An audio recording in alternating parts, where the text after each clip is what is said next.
Hey everyone, it's the Pyrokin. With Half-Life Alyx's first year anniversary coming up, I figured why not take a look back and discuss my experience with one of the first major AAA VR titles. This is a Half-Life Alyx amateur review. Before I begin, this section of the review will contain heavy spoilers. I recommend skipping to the timestamp listed on screen now if you wish to avoid them.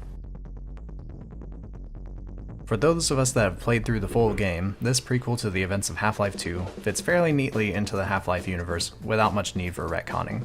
It also provides additional background and character development for the protagonist, Alyx Vance, that we see later in the timeline.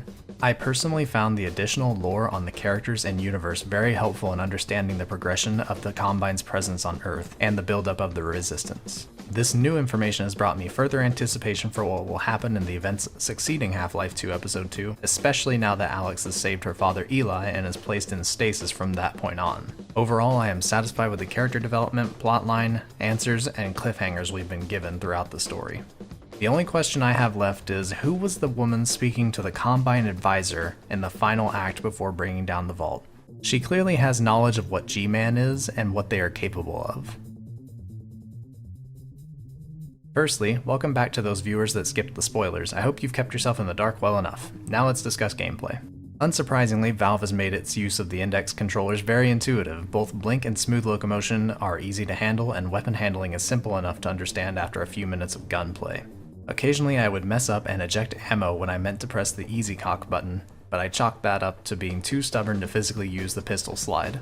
It does help that all the guns are one-handed, of course, for the ease of use and traversal in the different levels that you encounter. Additionally, your guns can be upgraded with resin at various upgrade stations found throughout the game. Resin can be found on your regular paths, but also hidden in nooks and crannies, or behind puzzles. The resin does give you more of a reason to explore, but I would have personally preferred automatic upgrades that occurred throughout the story, similar to how you get the supercharged gravity gun in Half-Life 2. Outside of gunplay, there are puzzles utilizing Alyx's hacking tool based around the three-dimensional space used in VR. Most of these puzzles are great, but I don't really care for the electrical wiring puzzles. Maybe it's just me, but I found those puzzles to be incredibly tedious and more time-consuming than necessary. All of this being said, the gameplay was still incredibly fun, it made sense, and I always had a childlike glee when I got new weapons, upgrades, or items.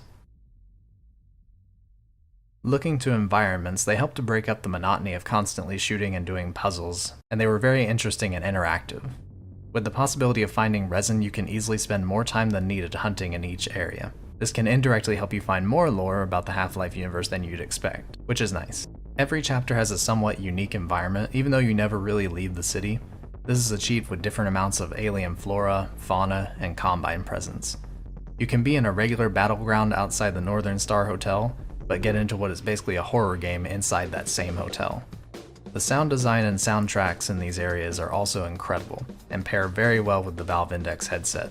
When people think of virtual reality, they think of being transported to another world, and I think Half-Life Alyx's sound design makes that possible.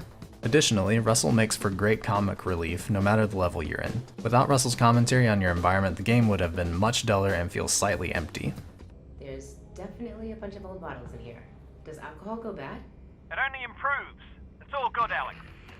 Russell, you're breaking up. The vodka's good, Alyx. The vodka is